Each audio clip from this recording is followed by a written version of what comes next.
Hello everyone, welcome to our channel. இன்றைக்கி நம்ம சேனலில் ஒரு ஹெல்த் மிக்ஸ் எப்படி பண்ணுறது அப்படின்னு சொல்லிட்டு பார்க்கலாம்.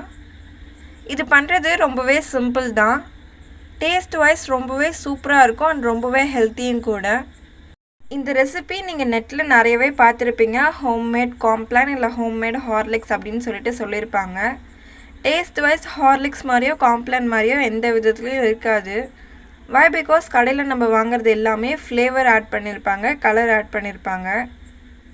வீட்டில் பண்ணுறது டேஸ்ட் நல்லாவே இருக்காதா அப்படின்னு கேட்டிங்கன்னா அப்படி கிடையாது. வீட்டில் பண்ணுறது டேஸ்ட் வைஸ் சூப்பராகவே இருக்கும். பட் நீங்கள் காம்ப்ளான் இல்லை ஹார்லிக்ஸ் அந்த டேஸ்ட்டுக்கு எக்ஸ்பெக்ட் பண்ணிவிட்டு இதை டேஸ்ட் கொஞ்சம் டிஸப்பாயின்மெண்ட் ஆகிறதுக்கு வாய்ப்பு இருக்குது.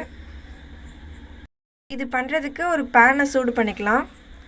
சூடு பண்ணிவிட்டு 1/4 கப் அளவுக்கு எள்ளு சேர்த்து நல்லா வாசனை வர அளவுக்கு மட்டும் வறுத்தா போதும். ஆனால் நான் இன்றைக்கி சொல்லியிருக்க மெஷர்மெண்ட்ஸ் எல்லாமே கப் அளவில் தான் சொல்லியிருக்கேன். உங்களுக்கு ஹெல்த் மிக்ஸ் நிறைய வேணும் அப்படின்னா ஒரு 2 கப் அளவுக்கு ஆட் பண்ணிக்கோங்க. எள்ளு நல்லா வாசனை வர அளவுக்கு வறுத்துட்டு கூடவே 1 கப் அளவுக்கு மல்லாட்டை பயிறு சேர்த்து அதையும் நல்லா வறுத்துக்கோங்க. இப்போ அது கூடவே 1 கப் அளவுக்கு கருப்புளுந்து எடுத்து அதையும் நல்லா வாசனை வர அளவுக்கு வறுத்து வச்சுக்கலாம். கூடவே 1 கப் அளவுக்கு கருப்பு சுண்டல் எடுத்து அதையும் வாசனை வர அளவுக்கு வறுத்து வச்சுக்கலாம். இது எல்லாமே நல்லா வாசனை வர அளவுக்கு வறுத்துட்டு ஒரு பெரிய தட்டில் ட்ரான்ஸ்ஃபர் பண்ணி ஒரு 1/2 அன் ஹவர் கிட்ட ஃபேன் காற்றுலேயே நல்லா ஆறட்டும். நம்ம வறுத்துட்டு சூடோடு அரைக்கும் போது பவுடர் சீக்கிரமாகவே கெட்டு போகிறதுக்கு நிறைய வாய்ப்புண்டு. அதனால தான் நல்லா ஆற வச்சு ஒரு மிக்சர் ஜாரில் போட்டு ஃபைன் பவுடரை அரைச்சி எடுத்துக்கோங்க.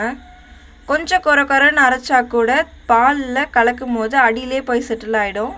நல்லா ஃபைனாக அரைச்சிட்டு ஒரு ஜல்லாடை வச்சு ஒரு 2-3 டைம் கிட்ட ஃபைனாக ஜலிச்சு எடுத்துக்கோங்க. பெரிய பெரிய துகள்லாம் மேலே செட்டில் ஆகும்போது மறுபடியும் மிக்சர் ஜாரில் மாற்றி இன்னும் 2-3 பல்ஸ் கொடுத்து ஜலிச்சு எடுத்துக்கோங்க. இப்போ இந்த மாதிரி ஜலிச்சு எடுத்த பவுடரை ஒரு பேனுக்கு மாற்றி கூடவே நாட்டு சர்க்கரை உங்கள் இனிப்புக்கு ஏற்ற மாதிரி ஆட் பண்ணிக்கோங்க. இப்போ இது கூட ஃப்ளேவருக்காக 1 ஸ்பூன் அளவுக்கு ஏலக்காய் பவுடர் சேர்த்துருக்கேன். இது எல்லாத்தையும் ஒரு ஏர்டைட் கண்டெய்னரில் மாற்றி ஃப்ரிட்ஜில் வச்சிங்க அப்படின்னா ரொம்ப நாள் கிட்ட ஸ்டோர் பண்ணிக்கலாம். ஒரு 6 to 7 months வரைக்கும் நல்லாயிருக்கும். ரெஃப்ரிஜரேஷன் இல்லாமல் வெளியிலே வைக்கிறீங்கன்னாலுமே ஒரு 4 to 5 months வரைக்குமே தாராளமாக யூஸ் பண்ணலாம்.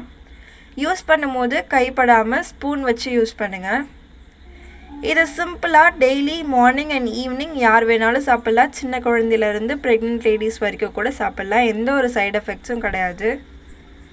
பாலில் உங்களுக்கு ஏற்ற மாதிரி 1 ஸ்பூனோ 2 ஸ்பூனோ போட்டு கூட நான் இன்றைக்கி லைன் டேட் சிரப் ஆட் பண்ணியிருக்கேன். உங்களுக்கு வேணுன்னா ஆட் பண்ணிக்கோங்க, இல்லைனா ஸ்கிப் பண்ணிவிடுங்க.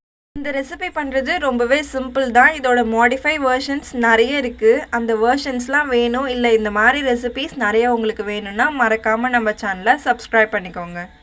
பாய்.